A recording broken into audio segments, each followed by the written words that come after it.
The storm had already passed when Lulu spotted the wreck, but the air still carried that charged, metallic tang that follows lightning. A pickup lay ghosted beneath a tangle of alder and scrub, its front end nosed into a ditch as if the earth itself had reached up and stopped it. She was on that back road for no reason anyone would call sensible. Restlessness had dragged her out of Port Charles and into the maze of secondary routes that thread the countryside like half-forgotten veins.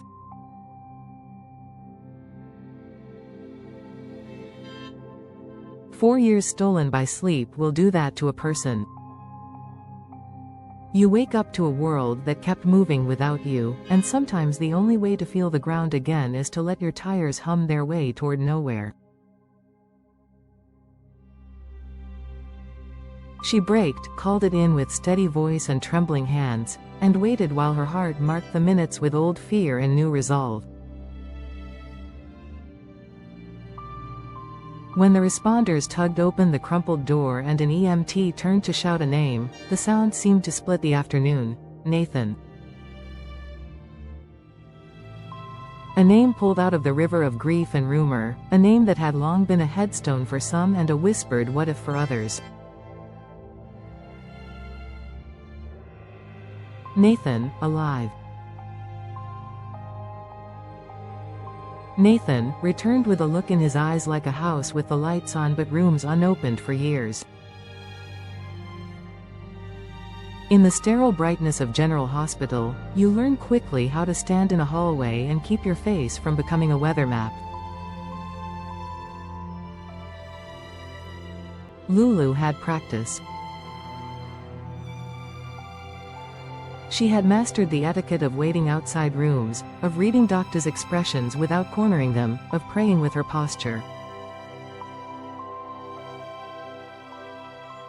The reunion, when it finally arrived, refused melodrama.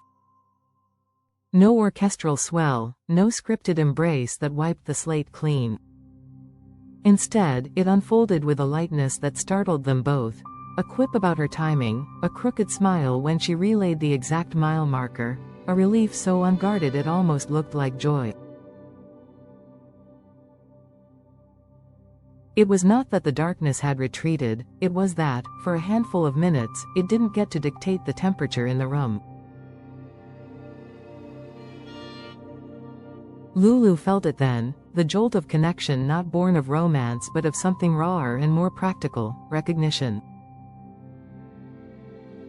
Here were two people who knew what it meant to misplace time and wake into the ruins and renovations others made in their absence. Her coma had been a deep winter with no calendar, his missing years, a summer he swears he never lived. Between those seasons, a bridge forms quickly. He thanked her, awkwardly at first, and then with an earnestness that landed heavy. Gratitude is simple on paper and complicated in the throat. He thanked her for noticing a truck half hidden by weeds, thanked her for dialing numbers that meant flashing lights and clipped speech and the beginning of whatever this strange, impossible return would now require.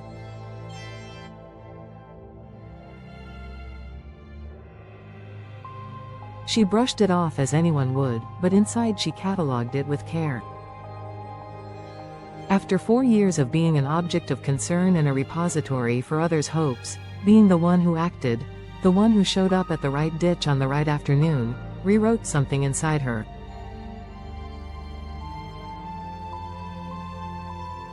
Their humor surprised them, too. It's a human reflex, the body's way of lifting a weight just enough so you can breathe around it. They traded a few harmless swats at fate, the kind you make when the universe hands you back a person you weren't expecting to see. In those small bright exchanges, you could already glimpse the scaffolding of a bond neither of them had planned to build. But loss doesn't vacate a room just because someone opened the window.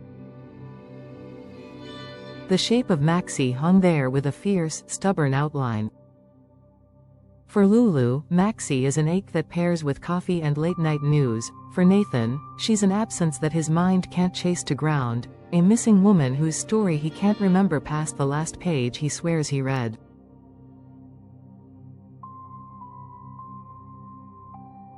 If grief is a tide, theirs is traveling in opposite directions around the same moon. That paradox knits people together in strange ways. Lulu talks about the years she slept through, the birthdays reduced to hospital cake and candles she never saw, the small Port Charles evolutions that looked apocalyptic from a bed she couldn't leave.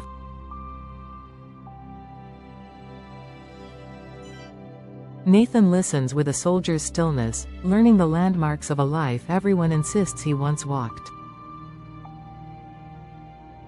When he confesses that 7 years have been erased from the chalkboard, she doesn't ask the kind of questions that corner him, she asks the kind that build doors.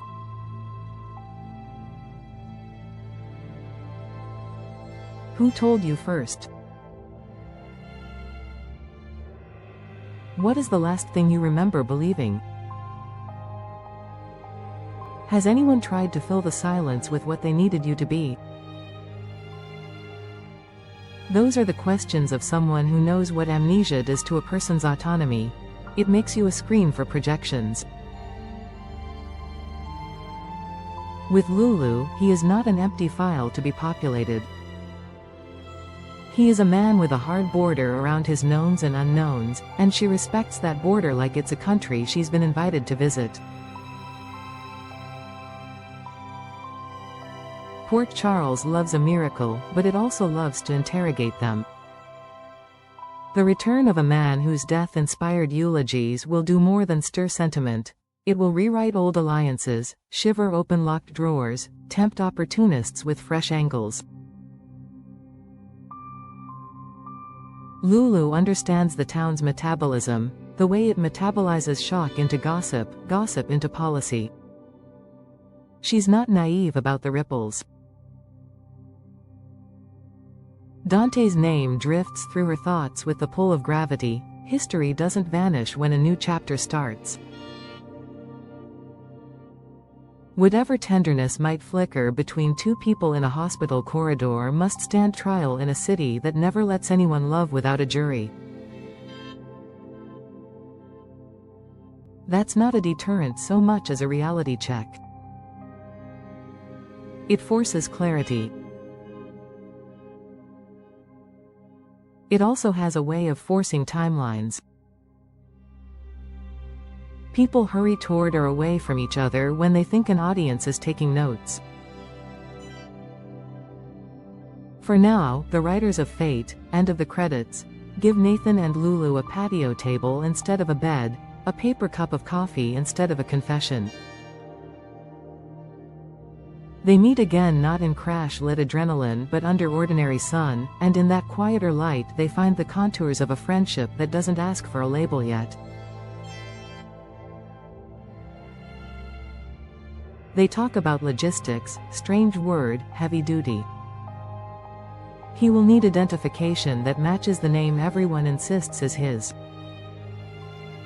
He will need a history he can carry without feeling like a counterfeit. She will need to make room in a life already overstuffed with obligations to the living and the ghosted. She offers what she can, a listening post, a map, the reminder that a person can be new without being untrue. He offers, almost despite himself, something rarer, the permission for her to admit that waking up didn't fix everything. It only changed the list of problems. Underneath the even tone of those early conversations runs a current both of them pretend not to notice. It's not romance, not yet. It's something like relief braided with curiosity, the way you lean toward a photograph whose negative finally turned to color. They compare missing years like travelers comparing maps. His 7-year fog carries whole marriages, funerals, betrayals he is told he felt but cannot retrieve. Her 4-year sleep pressed pause on motherhood, partnership, identity. She returned to find chapters she didn't remember agreeing to. The overlap is not perfect, but it's enough. In that overlap, they build a shared lexicon. Words for the indignities of relearning your own story, for the peculiar gratitude you feel toward the stranger you used to be, for the guilt that arrives uninvited when your survival collides with another's solitude.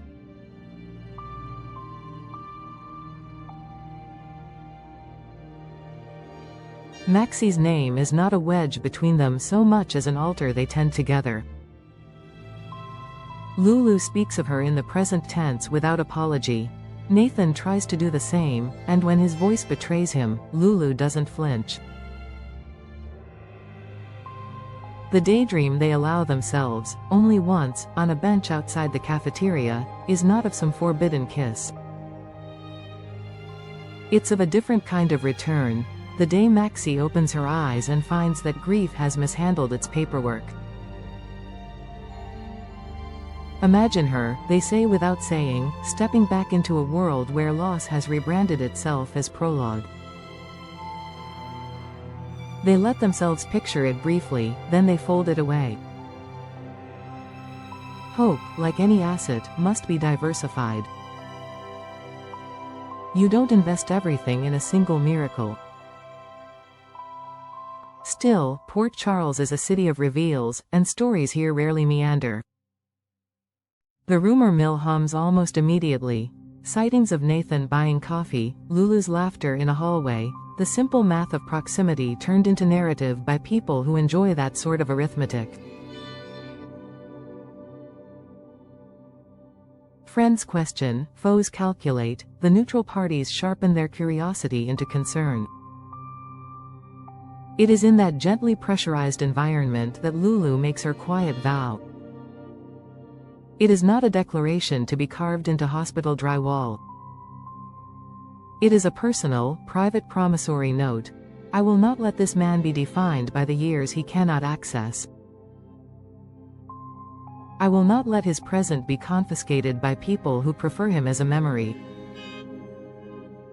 If he needs a witness for the life he is rebuilding, I will be that witness. It sounds lofty until you realize how practical it is. Witnessing is work, appointments kept, stories remembered accurately, small dignities defended when others forget they matter. Nathan, for his part, does something that surprises even him. He allows steadiness to be his form of gratitude. There are dramatic gestures he could make, grand plans he could broadcast to prove he deserves this second draft. He resists those temptations. He shows up for his scans, he tolerates the experts who talk around him, he practices introducing himself in ways that do not sound like auditions. When he stumbles over details that everyone else takes for granted, birthdays, inside jokes, shortcuts through town, he refuses to turn the stumble into theater. He asks for the detail again. He writes it down. He builds a small, stubborn faith that memory is not the only author of identity. This, too, deepens what is growing between them, because Lulu recognizes the courage in it. The bravado of survival is easy to fake, the discipline of rebuilding is not. As for romance, Port Charles will continue to measure their proximity like meteorologists reading pressure drops before a storm. The town may want thunder. The show may even promise it, eventually, because thunder sells. But what gives their scenes weight now is the opposite of spectacle. It is their refusal to let longing gallop ahead of loyalty. It is the way they fold Maxie into their sentences without apologizing for the space she takes up. It is the decency of refusing to co-sign the amnesia's erasure of prior vows, even as they explore a companionship that keeps surprising them by how right it feels.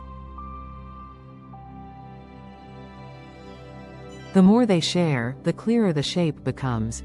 Two people walking parallel, close enough to talk without shouting, close enough to steady each other on black ice, not yet ready to step into the same set of footprints.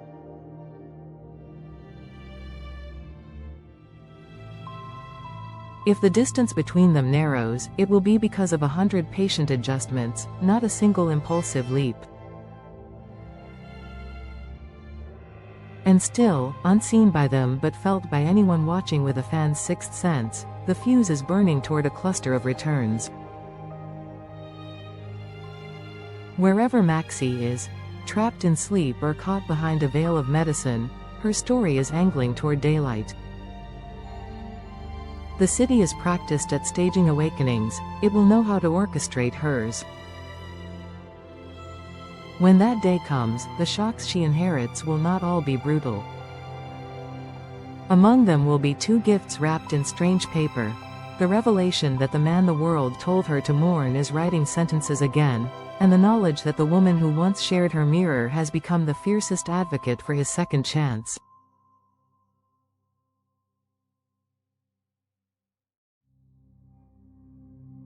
That is the kind of surprise General Hospital loves best, the kind that scrambles the expected script and demands everyone in the room reach for better versions of themselves.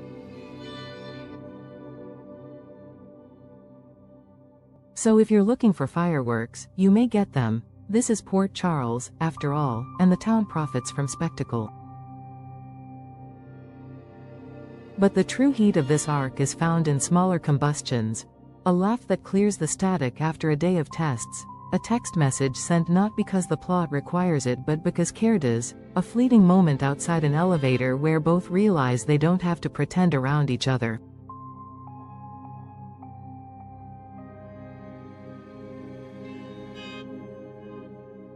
Lulu's 4 stolen years and Nathan's 7 vanished ones are more than backstory, they are the forge. They temper patience, insist on honesty, and expose performative heroics for what they are. Out of that forge may come friendship that restores, or a love that takes nothing it does not first earn. Either way, their scenes promise a recalibration of how this town understands recovery. It is not a triumphant sprint to a finish line, nor is it a purgatory to be endured. Recovery, as they practice it, is a choice made daily, a choreography of showing up, listening hard, telling the truth, and leaving the door ajar for those the world calls lost to find their way back.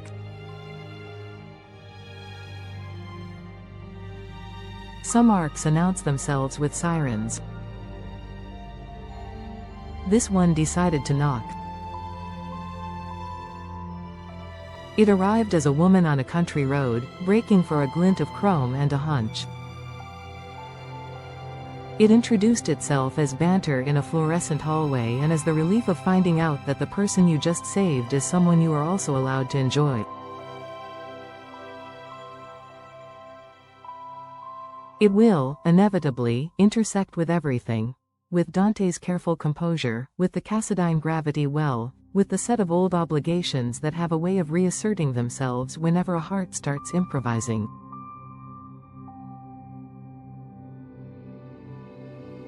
The beauty of it, for now, lies in its restraint. Two people, both experts at surviving the kind of absence that hollows out a calendar, choosing to build something that can withstand heat and scrutiny. A city poised to misread that as a tease will eventually discover the truth. The quiet is not a stall. It is craftsmanship. And when the louder moments arrive, and they will, because that is the rhythm of this place, they will matter more because of the foundation being poured right now. The meet cute at the edge of catastrophe. The shared language of lost years. The patient decision to put respect in front of appetite. Whether their path converges as lovers or settles into the rarer shape of the friendship that saves, Lulu and Nathan have already given Port Charles a more subversive spectacle. The sight of two people learning, after unspeakable detours, how to occupy the present tense without apology.